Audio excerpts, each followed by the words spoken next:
Hi, I'm Josh with Woodland Mills, and I'm here today with the HM122 sawmill. And for our 10th anniversary, we've added a lot of new features and construction details to the sawmill, and I want to start by going over them one by one. I'm going to start with the track, and we'll work our way through the whole sawmill, and then we're going to put a log on it, and we'll put it to work. So if we look at the track system, the standard track is around 13 feet long, and it allows you to cut just over 10-foot logs. It's an L rail that's been machined at the top to ensure they're all true, and it's a 2 1/4 in height by 2 1/2 in width. You'll see our bunk system has a nice wide bearing surface, and that gives you a soft bearing surface or a wide bearing surface for the logs, and then when you're turning them, it doesn't mark them up. We've got leveling legs, so there's 12 leveling legs on the standard track. And with those leveling legs, you've got about 4 inches of adjustment. So your surface has to be within 4 inches of level, and then you use the leveling legs to true the track system. You'll see the log supports on the back. And we've got long log supports, and we also ship it with short log supports. Now the short log supports are for when the track system is installed close to the ground, and it wouldn't allow your long supports to get out of the way. So we've got it raised up a bit, but these will let you make your last cut if it was installed on a hard surface right on the ground. As we work our way along here, you'll see our log clamp. And this is what you use to hold the log tight against the log supports when you're milling. You'll see it slides along and it self-locks on this bar, and then you use the screw to push in and tighten that log or that cant against the log supports. Now that I've covered the track system, I want to come up and we'll talk about the water lube tank. So we use an aluminum tank, so this won't degrade in the UV like a lot of plastic tanks would. We've got our filler stop here. It holds just about 10 liters, and this is going to be water and a soap mixture. On the side here, we've added a level indicator. And this allows us just a quick visual check of how much is in the tank before you start cutting, so you don't run out halfway through your cut. You'll come down here, we'll see a needle valve, and this lets us set the flow rate so that we set the flow rate based on the conditions of the cut. So if we've got old logs that are dry or sappy logs and we need more, we can adjust this flow rate to really tune in with the material that we're cutting. To go along with that, we have an auto lube system. And what this does is it's actuated by the throttle cable. So we use the original throttle cable to actuate the water valve right here on the engine. So there's no additional effort and there's no additional maintenance of that second cable. And this just turns the lube on when the throttle is fully depressed. So when you're actually going to cut, the lube turns on, and when you stop your cut to come back, the lube turns off. So it's a lot less wasted lube, and it makes it completely easy as the user to just push it and go. From here, I want to talk about what's in behind the band wheels. So we've got our draw latches here. There's 3 draw latches, plus the safety bolt in the middle. And the HM122 utilizes 16-inch cast iron band wheels with double sealed bearings pushed in from the rear. So you'll see heavy gauge or heavy duty cast iron band wheels, 16-inch in diameter. We have a cogged V-belt, which you'll see carries the blade all the way around the band wheel and cushions the blade to the band wheel. You'll see here our belt tensioner. So by loosening the 2 bolts, we can easily tension the belt to the proper tension with the grip of the hand, and then you can retighten the locking bolt.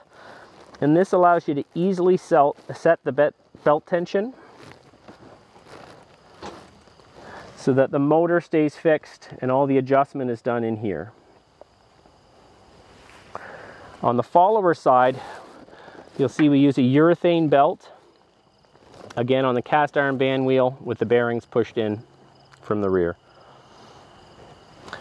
On the engine, we have a centrifugal clutch, and you'll see it moving here independent of the engine. So this works with our gas and go system. So now when we push the throttle, the clutch engages, it spins the band wheels, spins the blade, and the lubricant turns on at the same time. I now want to talk about our blade guide system and the throat opening. So I'll start with this bar here. This is a safety, and it's designed to hit the log supports on the back of the log before your blade does. So it's adjustable, and I'm going to give it a turn here to get it out of the way to better show you the guide. But this is this set bolt for the safety catch. You'll see with the guides, this is a machined aluminum. It's got a hardened steel insert on the top and the bottom.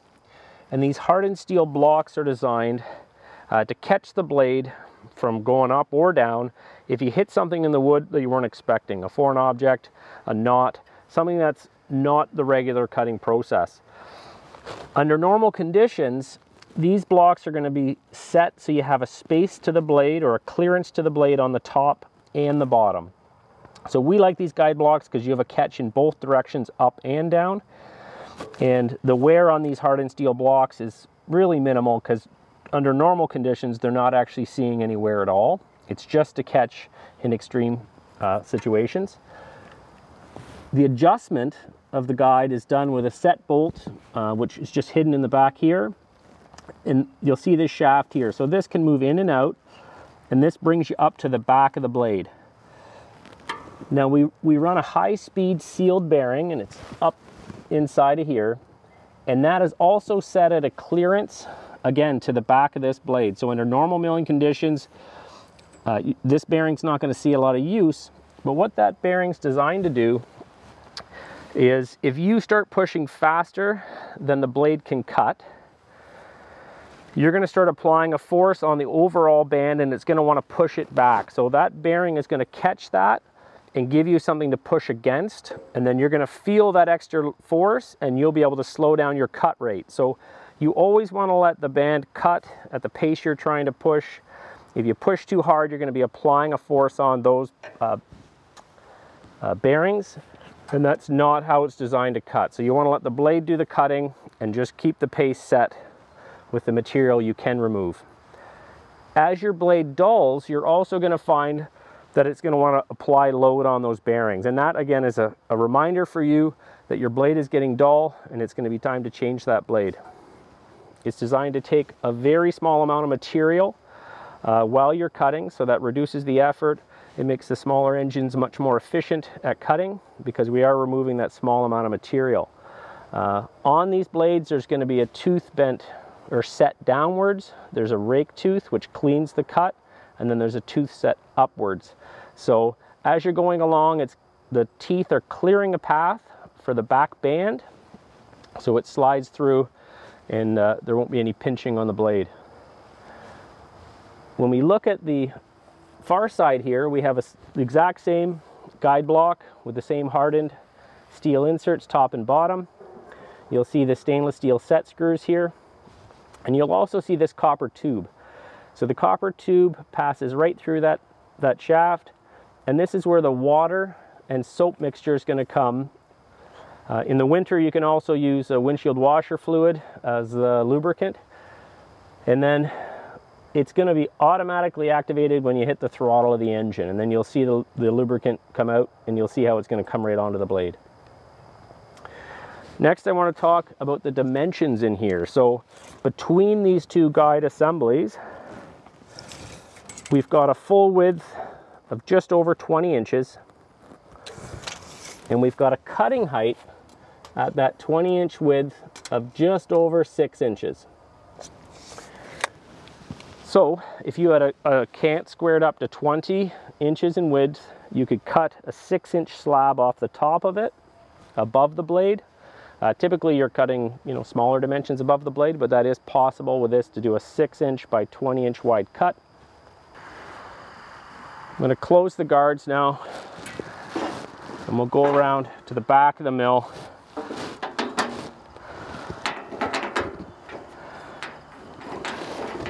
We are offering the 122 with 2 power choices. So we've got the Kohler Command Pro in the 9.5 horsepower, as well as a 7 horsepower option.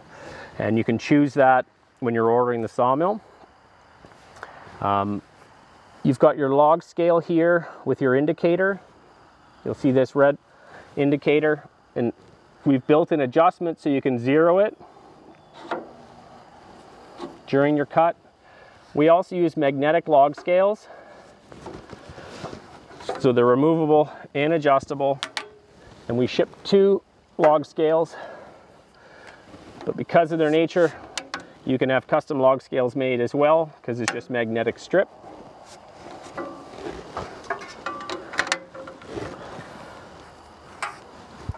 To raise and lower the saw head, we use a hand winch with stainless steel cable. So the stainless steel cable requires no maintenance. It doesn't have any stretch. It runs on a set of pulleys that all have bearings inside of them, again for ease of maintenance and longevity. We have a locking pin that allows us to, it's a self-locking crank, but for more precise indexing, you can put it and keep it locked. On the back panel here, you're going to see an hour meter. So this hour meter runs on the vibration of the machine, so it can sense that the engine's on, and it keeps track of how long that engine's been running. So that allows you to, you know, stage your maintenance intervals for the engine and keep track of how much the sawmill's been used. Speaking of the maintenance, we've added an oil change extension here to the engine. So this, we brought out the oil plug so that when you're changing the oil, you don't have to try and get your wrenches in here or remove the engine. We've brought it out so it's easy to catch the old oil, and then you can refill it from the same side or the other. On this side, we have our manual tube, which is where the manual will be shipped, and that's all your assembly instructions.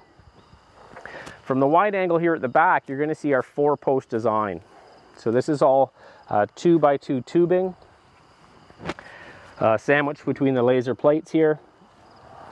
And that gives us a nice rigid structure so that, again, when you're pushing the mill and you're pushing its limits, you have something to push on. So now when we're applying the force, it's being carried right through to the front of the mill. So on that 4-post, we've got our roller wheels that run on the track. We've got our stainless steel sweeper wires here, so nice and simple. These are adjustable, so you could reset them as they wear, but they've got a really long service life. We use a radiused machined groove in these wheels, and they hone into the top of the square rails over time, making a matched set. Again, we've got press sealed bearings inside of these wheels, so you have a nice precise fit and a smooth roll. You'll see as we move to the top, the beam up front here is all welded, and it takes these 2 plates and clamps the 4 posts and carries the load across. So it gives us a nice sturdy frame to carry all that load back to the rear bar and to make it one solid unit. Up here on the top cross support, you'll see our integrated lifting loops, and this is at a nice balance point in the mill head, and you can use these locations as a lifting point for the saw head if you have the equipment to do so. On the slides here on the post, so the head slides up and down with nylon slides for low friction and a tight fit. You'll see over here we've got our new RapidChange blade change system. So we've separated the tension from the tracking of the blades. So now when you're changing blades It's as easy as undoing the tension, blade comes off, new blade goes back on, and you just retighten this back to flush, and you're ready to cut again. With this system, the tracking and the tension being independent, you don't have to worry about retracking when you're changing your blades. You've got our throttle system up here. So it's a single cable. And again, that actuates the throttle on the engine as well as the auto lube. We've got all those components, the engine mount, the new RapidChange, and the left side tracking has all been bolted to our rectangular welded steel head assembly. So we use a rectangular steel tube. It's all welded. The engine mount's all welded in, and that gives us the rigidity and the strength needed by having that tube all put together as a solid structure. And next I want to talk about the handle assembly that the throttle's attached to. So we've built in adjustment with this handle assembly. Right now we've got it on a ground mount, so we've got the handle up. It makes it nice and fit. Now that we've gone over the features and the details and the way the mill's built, I really want to get a log on this, and we'll show you how it cuts and how this mill works.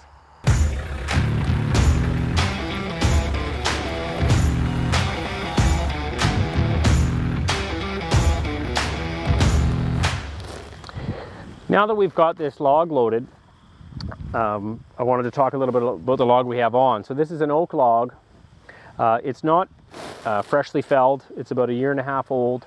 So we get asked a lot whether we should cut them green or cut them aged. Ideally, you'd cut them as green as possible. There's less stress in the log. But as you go along, you can still mill old logs. You can mill reclaimed logs or reclaimed timbers. This mill is more than capable. And we'll show you what it does on this older oak log here today. It's about 15 inches in diameter, this log, and it's 9 feet long.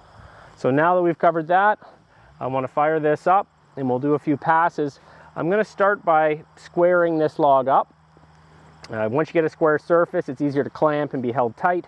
So yeah, we're going to square the top, rotate it 180, and then we'll get it into a square cant, and then we'll start taking some boards off and show you how it works. I'm going to clamp the log. I've got it tight against the back log supports now. And to get the log centered on the mill, you can lower the support so that it overhangs the side of the support, and that'll let you center it up on the bunks so it's centered on the blade. I'm going to come around to the side here with a clamp, and we can get our clamp going to hold this log tight.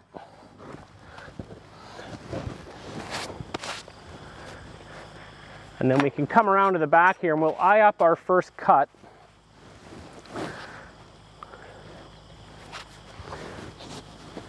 From the back once we get it started.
As you can see, we've taken that 15-inch diameter log and we've cut most of our boards at 4.4, which is just over an inch.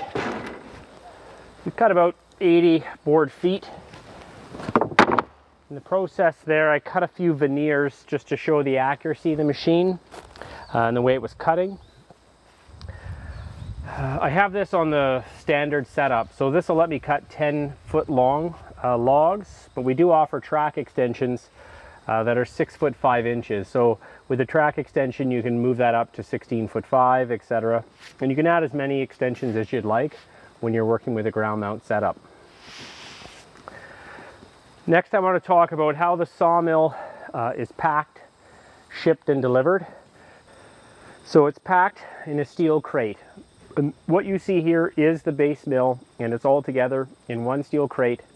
If you do buy any accessories, they can be put on top of that crate when it's shipped out. We're going to ship it by transport truck, and we have multiple warehouses in North America and throughout the world, and we're going to pick the closest warehouse and we'll ship it to you from there. And we offer a curbside tailgate service, so the delivery will be tailgate lowered to the ground, curbside at your location. I hope you've enjoyed this video. This has been Josh with Woodland Mills.